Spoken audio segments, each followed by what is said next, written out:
Hi everyone, Brett from Metropole here. Well, are we living in unprecedented times? Isn't it interesting? It's been quite a few weeks, and I think the next few weeks are going to probably even be more interesting. Let's see how that plays out. I'm not here today to give my 2 cents. I'm not arrogant or ignorant enough to think that I know all the answers, and to be honest, I don't think anyone does. I don't think anyone really understands what's going to happen over the next probably 3 or 4 weeks or months.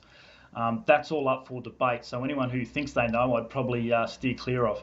Well, what I am here to understand is the future and what happens and how we can get through this. The first thing I'd like to raise is that at the moment this is a health crisis, not a financial crisis, and that's going to be important for our recovery. If it can remain a health crisis, we've got a chance of recovering very, very quickly. If it becomes a financial crisis, then that becomes a significant issue with people losing jobs. I can tell you the government doesn't want that to happen. They're putting all kinds of measures in place.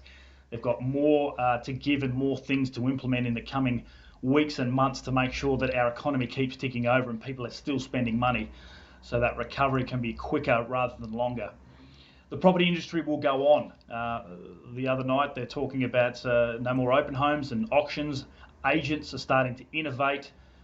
They're doing visual inspections and video inspections. They're doing private inspections as well. So for the time being, that will continue. If it does shut down, it's not a huge concern. The market shuts down for 4 to 6 weeks over Christmas anyway, so things will go on, upwards and onwards. The other thing is don't believe the hype, especially if you're sitting on Facebook and reading news articles. Amazing news article the other day where the journalist quoted property prices going down by 20% according to leading economists.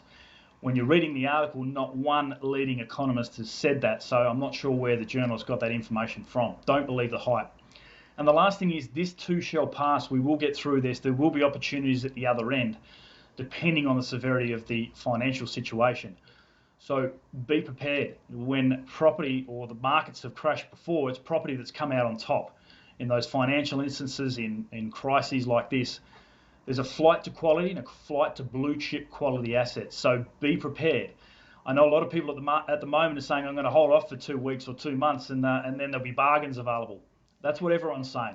I find it very unlikely that that's going to happen and that the particular people are going to be able to time the market perfectly. They never can.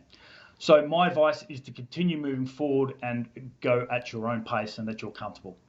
It's going to be an interesting couple of weeks. Let's ride it out together. Let's hopefully this passes quickly and we can take advantage of the next stages. Thanks, guys.